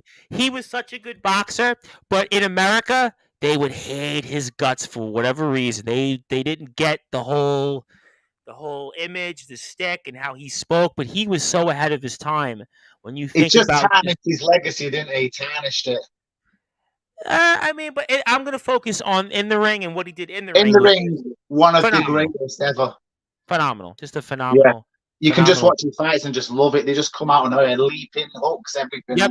Loved it. Yeah, you could kind of close your eyes and watch a Prince Nassim fight, and that was kind of, I think, spoke to kind of the value of who he was as a wrestler here. And I want to make sure I also recognize a few people that have tuned in here as well that gave a like. I believe this individual is related to a tag team that also likes to have fun in the LWF called the Los Lancadores. That is the Masked Marauder. Anthony Finkel, another big guy, 6'2" from New York, has his own business. He'd be probably a guy you'd get along with, loves to have fun. Rob Maraska from Sportzwire Radio, he tunes in. But I want to get to some stories because there's some guys that you know very well in GT Ministries. First of all, the Modern Day Mafia and Jack Johnson. Let's go to the Modern Day Mafia first. I know you and Joe Cobra. In fact, Joe Cobra, I think, was the guy that messaged me and said, I should have you on. Yes, Mr. Howard was important for that, and I obviously love Mr. Howard for that, but Joe Cobra's probably out there somewhere watching and listening to this, and share me a Joe Cobra story, because I know you filmed one of his matches last year, which I saw, which I commented on your YouTube page about. You did. In GT Ministry, so kind of share something funny about Joe Cobra. He's a character. He's a great character. I say he's one that I would always sit there. But I do think we would have a match of the night in the size and the stiff shots. So if anybody it's funny. Yes, it's funny that the size that you and him would bring to the table. I'm not sure if these smaller rings in the UK would actually be able to hold you two. I think we would legitimately just square off and just do a 1-for-1 chop fest. I really think that would happen. Just both, because it happened in a Rumble once, and I remember just my chest for like weeks, just all these red cuts and stuff. But he's a great guy. There's many funny stories with him. There's many funny stories. He's like in the locker room. I would always like. And his brother wrestled as well. I'm aware of. I didn't know that. That story never come out. I had heard that from somebody. Somebody had told me that, and I just only heard about that recently. And if you might want to see that match that you filmed where he wrestled La Famana, I think it was La Famana. Yeah. And it's at YouTube at Mad Manx. That's MANKS. Mad Manx. Subscribe. You just pressed and walked about. Poor little La Farmer. and before I get to Mr. Jack Johnson, I want to give some more shout outs. John Gonzalez, another big man, also another veteran, another military veteran. He is the head of the Sports Authorities Group. He's 6'2" in his own right, says greetings. And Mr. Kenzo Jackson is here. Mr. Kenzo from the CWE says, it ain't easy being cheesy, legend. Anything you want to share about one of our emerging talents that I'm sure we'll get here on Sportswire before the 21st of April, and who we'll see on the card? I know Mr. Howard spoke a lot about him. Kenzie's like a sponge. That's what he's like. He will soak up all the info you give him, but he won't squish it out. And I was noticing that when he was training. He's a good kid. He's going to go far, just taking all that knowledge. And I hope he did the homework. I gave him some homework. I hope he did. Well, I want him to be like, yes, I done that homework. I told him to watch a great match, but I just want to know if he did the homework. He's going to go places. He's at the right age. He's going to blossom. Going to go far. is it one of your matches you asked him to watch? No, it wasn't. Really? It was Mania 17 Angle Benoit. You know what's funny? You said that. I was on the air Friday for my American listeners, and we were talking. We kind of reviewed SmackDown and Raw in the week, and I think we were talking about Elimination Chamber and the build up into WrestleMania. And my analyst who covers wrestling and had briefly trained as a professional wrestler, actually very briefly. In fact, he briefly trained. He was trained by Bruce Hart very briefly, actually, Randy Dillon, and he talked about Angle versus Benoit. Also, Angle versus Benoit is kind of that underrated WrestleMania 17 match. Everybody focuses on the Undertaker and Triple H. Everybody Yeah. focuses on The Rock and Stone Cold. Everybody focuses on that gimmick battle royal, if everybody remembers. Everybody focuses on the mixed tag match, if you recall correctly, in there. But Yeah. Angle Benoit kind of gets a little lost in the shuffle there, because obviously, unfortunately, with what Chris Benoit had wound up, doing Yeah. and such, but that was a great match. That's WrestleMania 17. I think that's kind of where that was right after Vince McMahon bought WCW and eventually ECW, and that's kind of where the Attitude Era started to drop off a little bit right afterwards. What's your best Mania? That is my best Mania 17. WrestleMania 2020. I always liked WrestleMania 20. I thought WrestleMania 20 was very good. 17 was definitely better than 16. If I were to go basically somebody that's kind of like nostalgic, I liked WrestleMania 10 a lot for nostalgia. Even though When I watched it back, like I remember, like I thought Crush and Randy Savage was a great fight until I watched it back. Yeah, It's so bad. But it's bad. But you do have still the ladder match on there, which Yes, you do. And you have Bret Hart wrestling twice, opening Bret and Hart closing. match, unbelievable. It might have been one of the greatest opening matches in WrestleMania history. I mean, so I think. I mean, look, there's some tacky stuff on that card.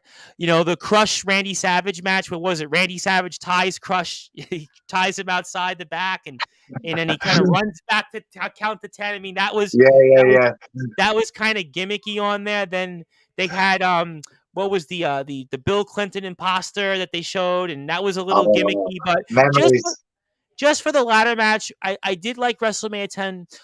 17 was very good. 18, I think you have to put 18 on the list. I think 18 and 20 were really, really good. Do you think 18? I mean, because if you take away The Rock and Hogan, I mean, the main event Triple H and Chris Jericho was very lame.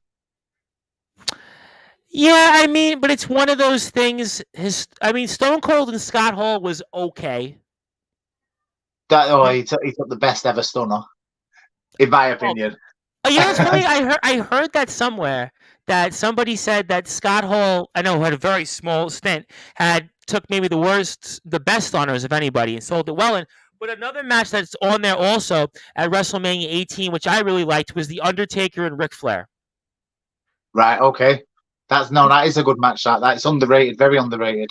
Yes, and that was kind of the beginning, if you think about it, Ric Flair's kind of rebirth in kind of wrestling. So, I mean, I know he came back up to that point, took over control of the WWF, and but I think that there was good moments on this. So I did like 18. I think 18 was good, 20 was good. I mean, I liked WrestleMania. Yeah, I mean, listen, we can go all day about WrestleManias. I think even 29 was good. I mean, but there's a number of them. But I have more comments. Okay. Casey Jack Bradley says, Big Cheese, I'm the cosplay kid, Daniel Banner. Nice to meet you. And Luke says here, WrestleMania 15. So he's a big, but WrestleMania 15, I didn't think WrestleMania 15 was that great. What do we have? Kane and Triple H, Shane McMahon and X-Pac, Stone Cold and The Rock. Yeah, that wasn't WrestleMania 15 and 16 weren't that good at all. I'm thinking about it now. 16. I rewatched 16. It's very lame. Very lame. It was, what did we have? The Godfather and D'Lo Brown in a tag team match. I'm trying to think, and You that had the wasn't 20 impressive. man, like, hardcore, The whatever thing. semi main event, I think, was Kane.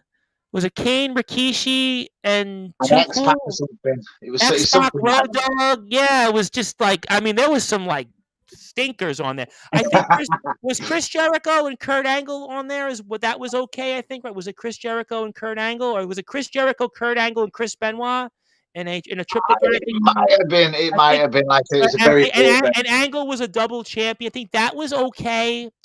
The rest of it, yeah, WrestleMania 16 wasn't memorable. 15, we had that stupid match between Mankind and the Big Show, The Undertaker and the Big Boss Man, Hell in the Cell. Oh, God, so bad. WrestleMania 15, look, I couldn't watch that back. 17 was good. I do think 18, if you watch 18 back, there is good matches on there. I think, was it Kurt Angle and Edge was on there? Also, I think Christian and DDP, I think, was on there. Also, WrestleMania Yeah, 18. you're right. You're No, right. 18 was good. I think 18 was good. Okay.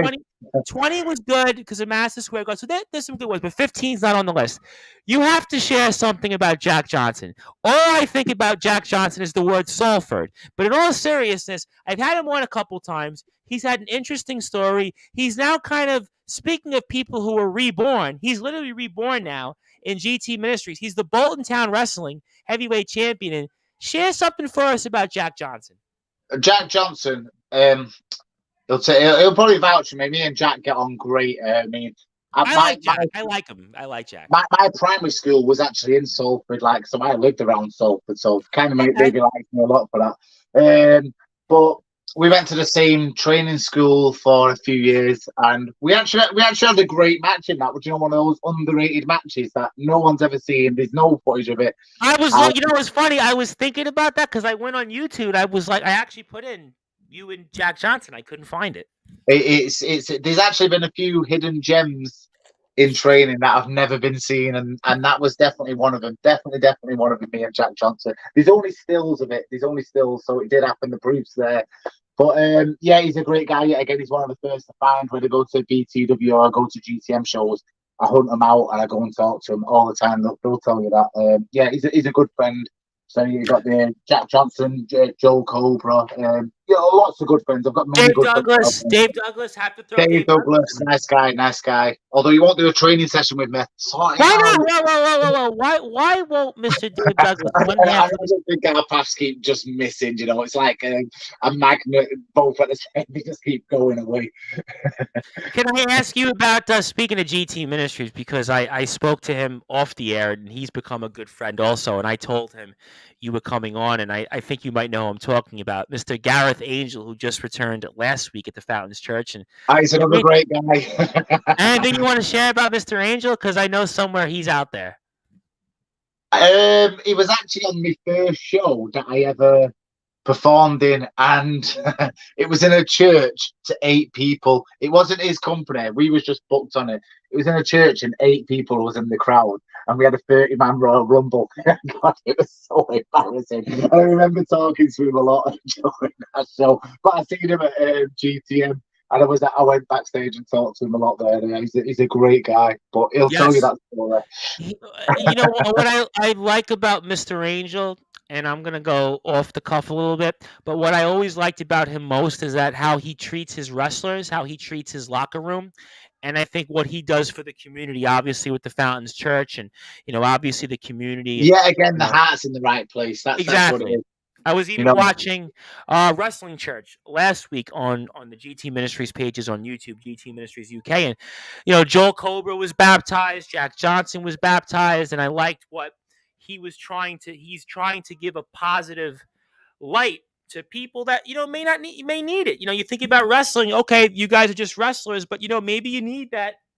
Those different things that I kind of think go a long way, and that's why we love Mr. Angel. Although I know Disciple tomorrow will have a difference of opinion on that when I have the GT Ministries and Nonstop Action Wrestling World Class Champion. But we are having a great time here with the Big Cheese himself, Mr. Logan, and he is going to be in the ring on April the 21st for Championship Wrestling Entertainment's upcoming show. It is going to be a reborn show, to say the least. These guys are going to do a phenomenal job. A lot of great matches are in the pike. For more information, you go to official_CWE_ on Instagram, Big Cheese Logan on Instagram, Mad Banks on YouTube as well. Please subscribe to his page Also, Championship Wrestling Entertainment on Facebook, YouTube, Twitter as well. Got another about 15 or so minutes with him. Very, very honored to have had the opportunity to speak with him. Hopefully, it is the beginning of many, many more episodes with the Definitely. legendary Big Cheese on Sportswire Radio. And my name is the Reverend Tom Price. I don't know if I can follow up that one there just now, but I wanted to ask you something, and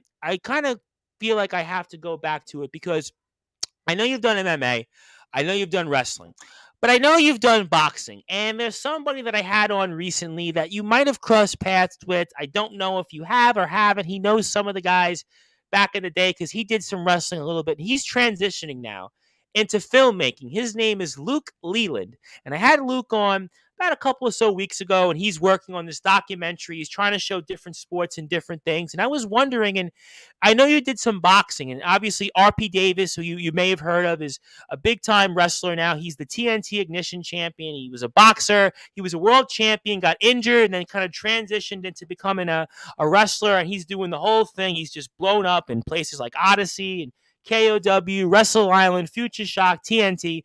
List goes on, and you did some boxing, and I mean, what was that like in doing the boxing? I know we kind of joked about boxing a little bit, but how did that boxing experience shape you? Like I say, I was forced into it by my mum when I was young. She used to take me down Cheetham Hill, which is a rough area, but like the Bronx. She just took me down there, and you'd just get battered to stop you getting bullied in school. And then obviously when I joined the army, you got forced to box again. All the anxiety went out because when you pick up things when you're young, so then it's like all the anxiety went out.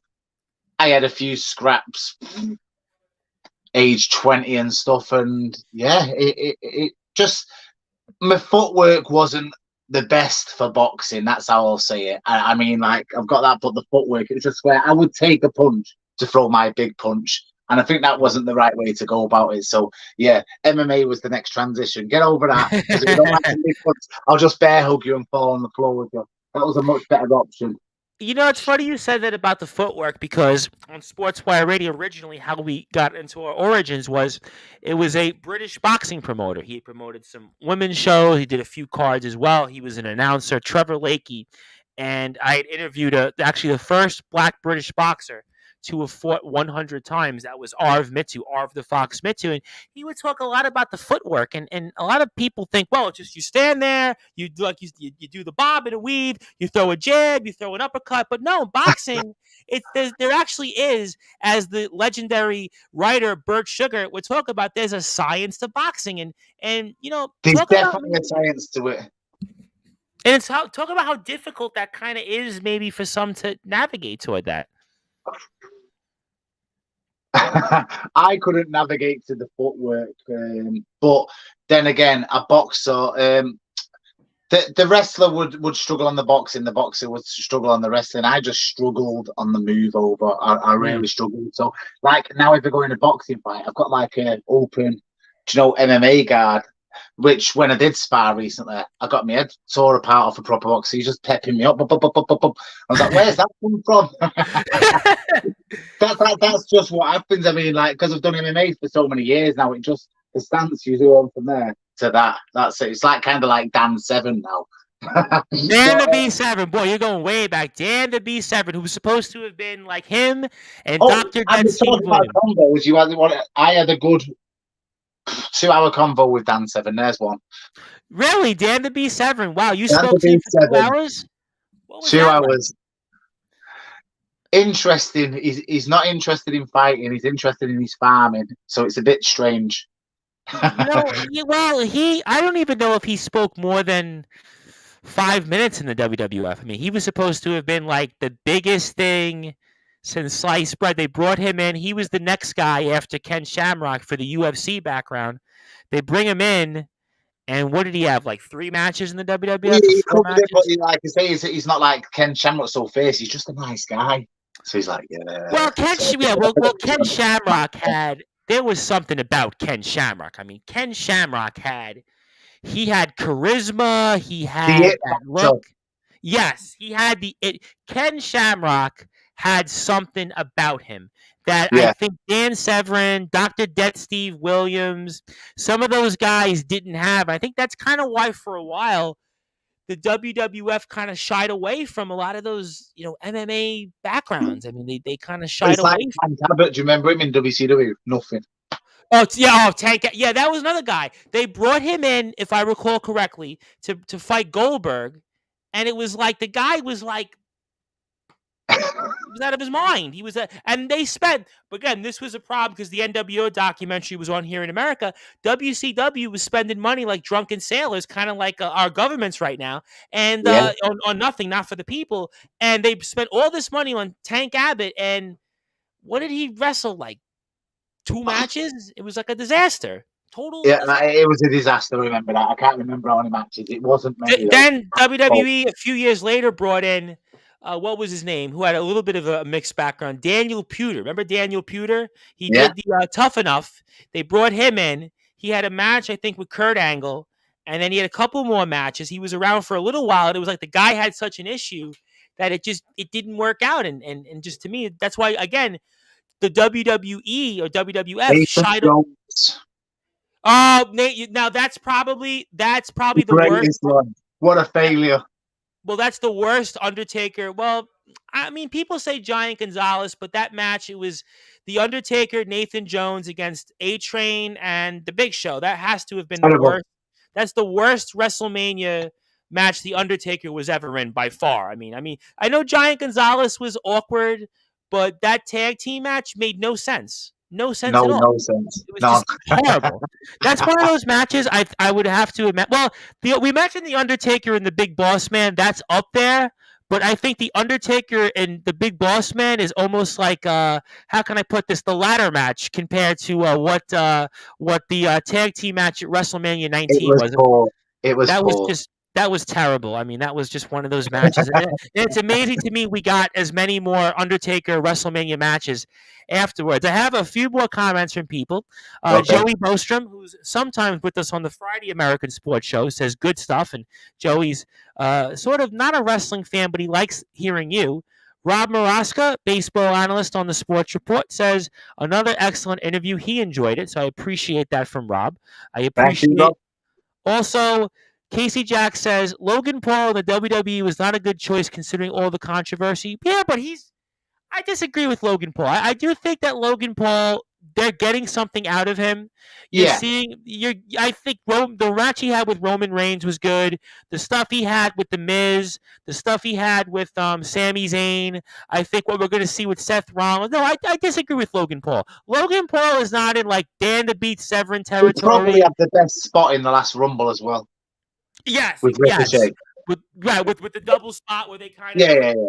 No, I think Logan Paul adds something. I think Logan Paul is a massive YouTube star as well.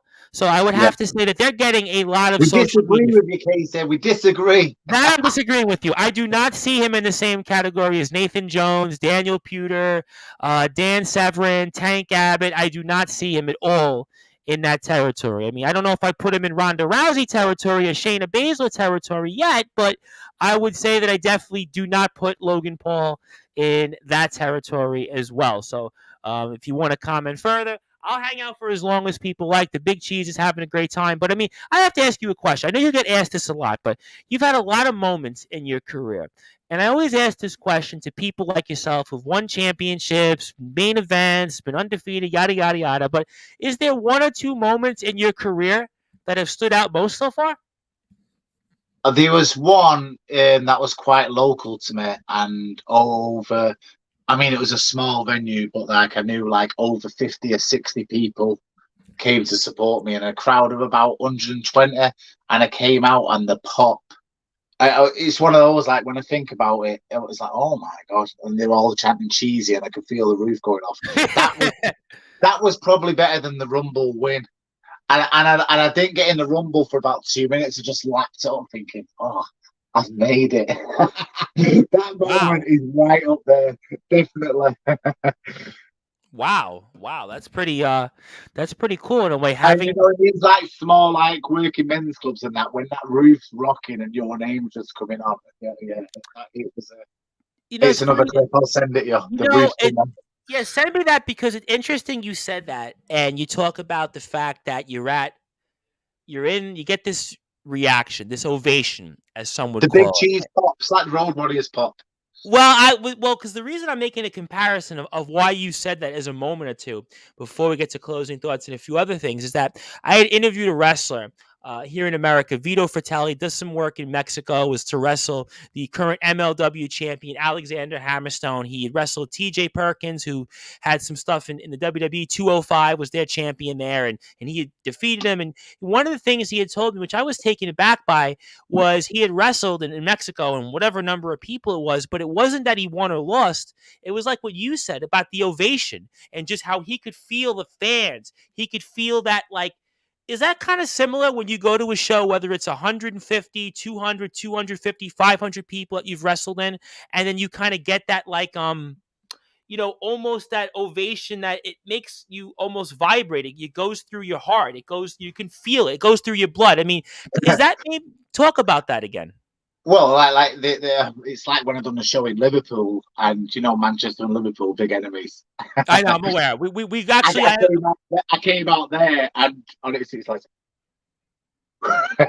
But yeah, I've been out to ones where there's only like 3 fans, and just and then you will feed off that energy, like and that'll make you just do more stupid, spectacular things like that'll just go off my head.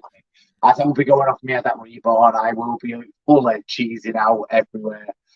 Well, I have a feeling you are definitely going to reborn. We're going to see you. I have no doubt. Listen, when you did that just now, before I get to a special comment for you, when you did that just now, I don't know if you know PCO right now, but you look like PCO right there just now. PCO. Yep, anybody want to screenshot it? So if you know what I'm talking about, it's Pierre Carl Alalut, who's now an Impact Wrestling. He's like this all the time. He goes in the ring. He moves like a mummy. And famously, obviously, he was the guy that wrestled Bret the Hitman Hart in a jacket match years back when you went away from wrestling. But you look 95. Like. Yes, correct. You look like PCO just now. And PCO, okay. I watch him in Impact because all I do now is watch wrestling. People ask me, what do you do? I say, I watch wrestling. People ask me, well, what's going on about the stock market? I say, well, is it wrestling? Because literally all I do now is watch wrestling. But I do have some of my hidden gems here. I'm going to send you me the hidden gems. I will do that. But before we get to some closing thoughts, Mr. Joe Cobra is with us, and he has a few things to say. He says, Cheesy is a legend. And he also says, looking forward to seeing you tear it up on the 21st of April at Championship Wrestling Entertainment. Anything else? If he's only just tuned in, he's missed out where I've said we would have a great match. So them promoters out there that want to book it, sort it. Well, you know what? I'm actually going to go further than that because you talk about promoters. Well, I'm going to go say this. Listen, GT Ministries, Mr. Angel, I know that the Modern Day Mafia's contracts have expired, but I'm sure that management in GT Ministries is listening. James Barris tuned in. I know that he's listening. I know that Joshua Snow in Nonstop Action Wrestling is listening. I know that certainly Paul Sargent in the LWF is listening. I know that ALP, Andrew Pratt in KOW is listening. I know that also Bolton Town Wrestling individual Alan Rideout is listening. I could go up and down the list of promoters that we know here on Sportswire Radio. It's going to be a showstopper. Travis Cox in the Wrestling Appreciation Society is listening. So you're a promoter out there. I just named you. I called you out. You want to book a match. You want to book a main event. You put the Big Cheese and Joe Cobra in a ring. I promise you'll sell tickets. I promise you that you will certainly draw social media. I promise you will gain a bigger foothold in your little promotion or your little town that you're going to be in. So make it happen, and I'll even go further than that here on Sportswire Radio. If the promoters can't come up with the pounds, I'll come up with them for us. Get them ready, out. I'll come up with them, and we'll make that match happen. That is a match that we want to see happen. Joel Cobra, one half of the Modern Day Mafia, against the undefeated, the unstoppable, Big Cheesy himself, Mr. Big Cheese. We'll see if it ain't easy. being cheesy. So we'll certainly see here. Before we get to closing thoughts, I know you have a lot on your plate. You're a busy, busy man. And is there anybody you'd like to shout out? Anybody else you'd like to say anything about here before we move on to closing thoughts here, Mr. Big Cheese? An underrated work. I'd like to give my cousin a shout out. He's a wrestler too. I suppose you get him on the show down the line. Who is your cousin? Luscious Lance Lane. He's a I've great heard worker. the name. I've heard the name. What a Yeah, small yeah. world. I've heard that name before. I feel like I've seen him in a few companies. Correct. Yeah. Again, he's always busy though. He's a Manchester United season ticket holder. He's here, there, and everywhere. So he's yet again like me. He's picky where he goes. Yeah, But yeah, you know. all the underrated workers. That's what you need shout out. All the underrated workers, and I mean, I've been looking into like quieting down my wrestling career and going to promoting myself and putting all these underrated workers and putting on a show that I would like to see. Do you know, of all these great talents, I just think there's a lot of people out there that get overlooked all the time. Too many of them. Been at shows and been like, you don't get a shout, you don't get a shout, and these are great workers, and you see a lot of the same matches all the time. Not for me, that. Well, can I ask you this question? Because you talk about promoting, and obviously, and I have some more comments. I'll get to them because people just love to talk to you right now. So I'll hang on for a little while longer. But you know, Rob Bagwell is obviously starting his company, Firestar, next weekend. Gareth Angel, we all know, right, is the man behind GT Ministries. I'm going to say this here. I hope I don't get in trouble. But Paul Sargent is the mysterious Mr. B. He's the owner now of the LWF. There's a number of Odyssey Pro Wrestling. The people behind that are professional wrestlers. So there's a number of crossovers with that. Joshua Snow is a professional wrestler in Nonstop Action Wrestling. Do you feel like, from what you've learned in your career as a wrestler, that it would be a natural, seamless transition going into promoting if that's something you desire? I would always like to just, even if it failed after one show, I'd like to promote one show how I wanted it. That's all I want to do. If it was a success, obviously they'd carry it on, but I'd be like, at least they give it a try and it failed, you know, or at least they give it a try and there we go. People are getting work here, there, and everywhere. I just think it's something to look into, like because now I'm in my 40s, the body is definitely feeling them bumps over the years. You've got to slow down. Yes, I mean, you do have to slow down. I mean, obviously, not everybody's going to be a Billy Gunn who just looks better than he did 25 years ago. Not everybody's going to be a Jeff Jarrett. I was watching Jeff Jarrett after his father had passed away. Obviously, God rest his soul, Jerry Jarrett. And Jeff Jarrett's in the opening match on Dynamite in AEW, and he literally, his body, his physique, his hair looks like the same as he did when he was wrestling in like 1998. It's like some wrestlers don't age, but unfortunately, a lot of us, Father Time does catch up, but being a promoter allows you to still stay involved in wrestling. And again, Rob Bagwell's with Firestar Championship Wrestling. Look at what Gareth Angel's done with GT Ministries. I think what Paul Sargent's going to do now, taking over from Steve Bibby in the LWF. I mean, there's a number of examples. Joshua Snow and Nonstop Action Wrestling. I mean, it's a long, long list, and I have no doubt that you'll succeed. I have no doubt that we'll gladly help you promote that show on Sportswire. So I have no doubt you're going to be very successful. When are we going to get you over the pond down here? You know, it's funny you said that because I have gotten that message like 50 different times, and I promise it will be at some point in the next year. I really do promise that because you're so well liked. You can just stay at a wrestler's house and stay at a wrestler's house. I'm going to tell you, I shouldn't say this, but I probably will say anyway. I've had, let's see, Disciples mentioned this already. I had Gareth Angel mention this. I had Slugger Hampton and CCW mention this. I think James Barris mentioned it. I just had Joshua Snow mention it in Ensor Wrestling. Kyle Kennedy. I had Joel Cobras mentioned it. I've had a lot of the LWF guys mention it there. I mean, I could go on all day. I mean, so yeah, I realized that I'm due for that. So, in fact, I should actually let everybody know that I hope I don't get in trouble with this, but there's a wrestler in Kingdom of Wrestling that is supposed to be coming my neck of the woods and is supposed to meet me in a few months. So it'll be another wrestler that I'll look forward to because I met last year. I met him actually. I jinxed him, by the way. You'll chuckle when you hear the story. You're gonna chuckle because you mentioned Davey Getzky earlier. The day before he dropped the LWF title to Davey Getzky, I met Reynaldo in Manhattan. He was the LWF champion. It's on your Instagram. I actually seen this picture. Yes. And the next day, he dropped the title. And the running joke was in the LWF locker room that I jinxed Reynaldo. And so since then, I'm If like, you come over the pond, though, you would be like the superstar, and everybody would be trying to take the picture with you. well, I don't know about that, but I would certainly love to take Definitely, pictures. definitely. All right, People well, will I'll agree tell you. with me. All right, mate. All right, mate. We'll see what the schedules provide. If there's a place, I mean, Disciple was I talking get the about off. schedule, bro, and you'll be on my Instagram. Me and the Reverend. Listen. There's a lot of people I love to meet. I mean, you're definitely on the list. Actually, there's a lot of people on the like Chris Jericho, like he did on AEW this week with the list. I'd have a list of people that I would have to meet. It's too long. It's too long. But let me get to a few more comments before I get to closing thoughts. Joe Cobra agrees it would be a spectacle worthy of WrestleMania. I agree about that. You and Joe Yeah. Cobra in a match, and I've already said I'll go on the record and I'll promote the match. I'll make a way to make that happen. This individual says it ain't easy being cheesy. Oh, this is my brother for many years. This is the guy that would wrestle in the sandpit, I told you stories back in the 90s. Wow. This is going back here.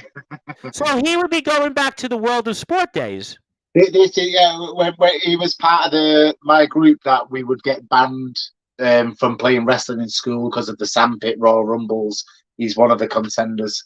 Wow. So we're talking, like you said, in the 90s then. Wow. I mean, so I have to make you chuckle then before we get to closing thoughts. Did you ever imagine 30 years later you'd be talking about the sandbox battles at the Royal Rumble live and to a worldwide audience? I mean, I know you got I spoke to my other friend Carlos about this. So I was like, I never thought that would happen. Never like, oh, I was 93. Oh, yeah. 30 years ago, I never thought. Yeah. 30 years ago, never would have thought it. Never, ever. And I have to make you and your friend chuckle. That was the Rumble where, remember when Randy Savage went on the top rope and tried to pin Yokozuna? It was it's a Royal Rumble. You can't pin somebody to win a Royal Rumble. It was like the most goofiest thing. Randy Savage. That's the worst ending of the Rumble ever, that as well. The worst. Yeah. The Rumble where Lex Luger and Bret Hart, they quote unquote tied, I didn't think was great either, because if I'm not mistaken, I think Lex Luger's feet actually touched first. They definitely touched first, but they've done the camera angles very smartly. Yes, but that was. But going for the pin, and it was just how he pushed him, and he just oversold it. Yeah, it was just like Randy Savage is in a couple of matches that are,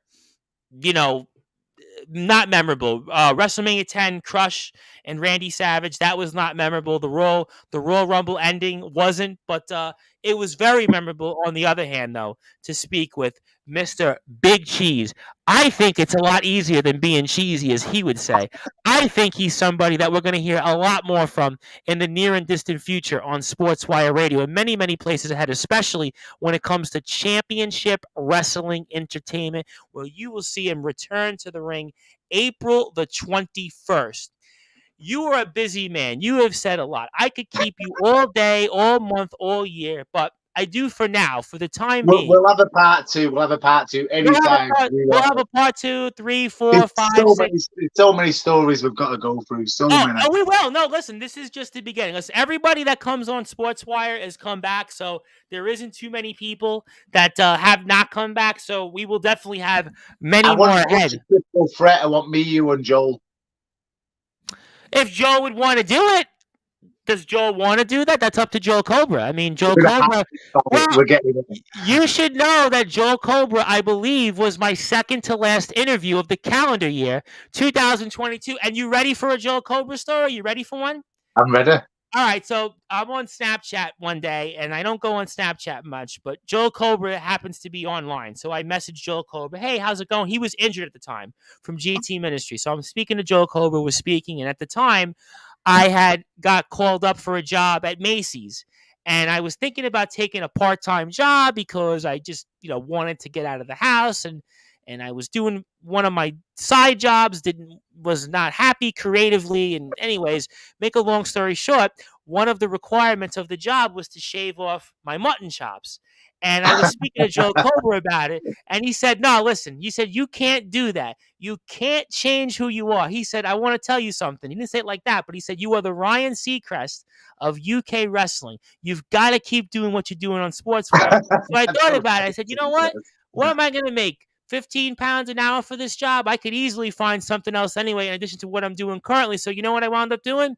I never responded. So I said this on air right afterwards. So Joel Cobra, I owe a lot of credit to for not taking that job and keep going. And that's what he referred to me as. And I said it on the air to him when he came back on a couple months ago. So, yeah, we do need a Joe Cobra, you in a segment, but we need you anyway in any type of segment. That's why you are Mr. Big Cheese Logan. But I, for now, want to give you the floor. I want to give you some closing thoughts, anything that you might want to share, anything that you might want to plug. And certainly it has been a tremendous honor. And I know I will have you back on before the 21st of April to promote the big show, to share some more war stories and more. So at this point, my friend, I give you the floor.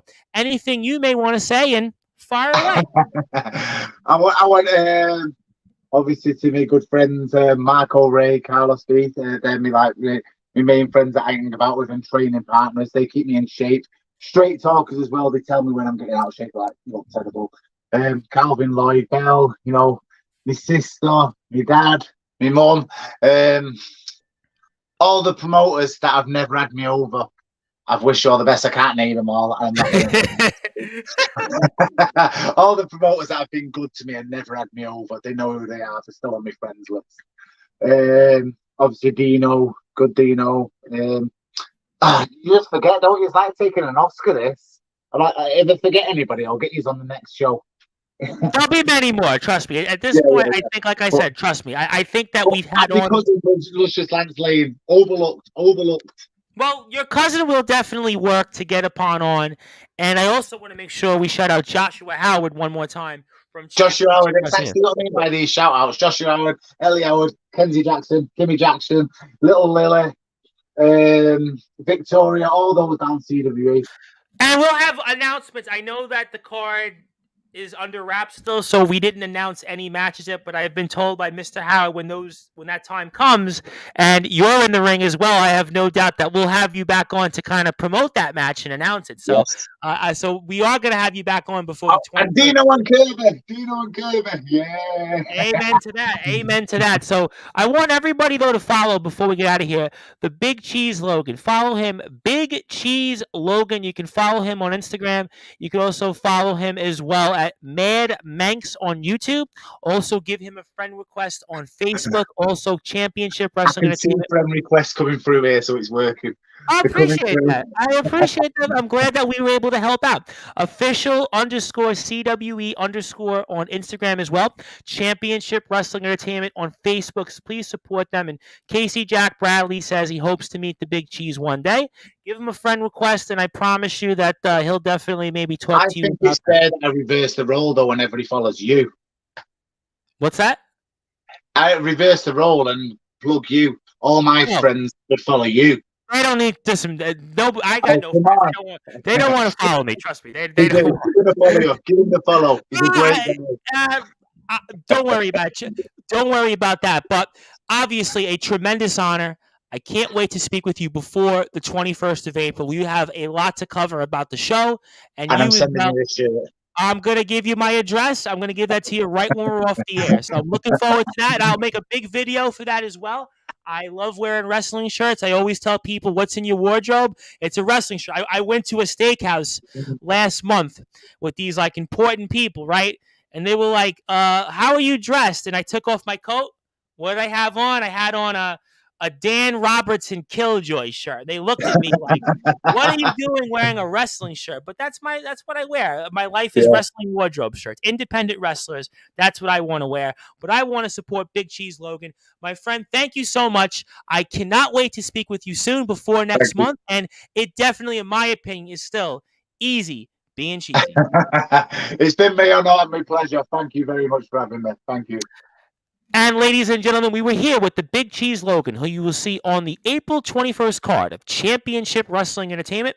You'll be seeing him also on Instagram at Big Cheese Logan, Mad Manx on YouTube. Follow him. He is definitely worth the follow. And some, my name is the Reverend Tom Bryce. I am the host of the Sports Report, the owner of Sportswire Radio. If you are on sportnarium.com/player, you're going back to Peter Gabriel's Sledgehammer jingles. You're probably going to get some other 80s music that we have on the station. But if you're on Facebook, Twitter, and YouTube, we'll be back with Disciple tomorrow night. Disciple will certainly have a lot on his mind. We might have another guest before or after that, so stay tuned. But thank you, everybody, here for tuning in on the number one global radio station that is Sportswire Radio. Thank you, and thank you again to Joshua Howard of Championship Wrestling Entertainment and everyone that is tuned in. Good night.